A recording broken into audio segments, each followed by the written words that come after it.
Welcome to our channel. Today we how to disable CSS hover effects in Tailwind for touch devices. Easy tutorial step by step clearly. Start by opening your Tailwind CSS project in your code editor. Locate the CSS file where you define your custom styles. You'll need to create a custom utility class to control hover effects on touch devices. In your CSS file, start by adding the class definition. Name the class something clear, like no hover. Inside this class, you'll want to set the hover styles to none.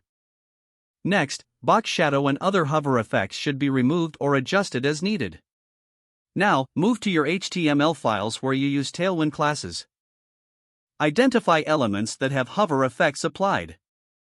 Add the noHover class you created to those elements. To ensure this works only on touch devices, we will apply a media query. Wrap your class definition in a media query targeting hover capabilities. Use id media, hover, none, to specify touch devices. Inside this media query, reapply your noHover class. This will effectively disable the hover effects only on touch devices. Make sure to save your changes in both HTML and CSS files.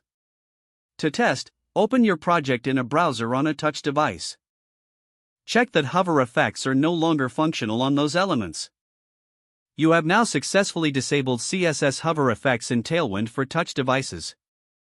If the page does not load, refresh the browser or try again in a private or incognito window.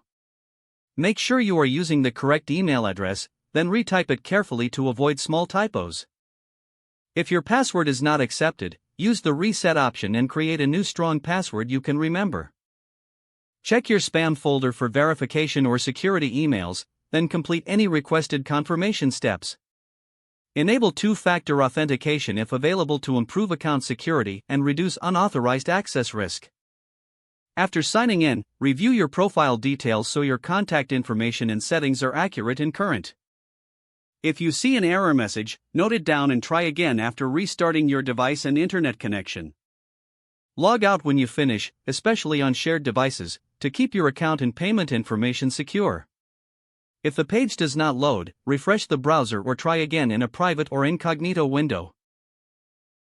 Don't forget to like this video and subscribe to our channel for more step-by-step tech guides.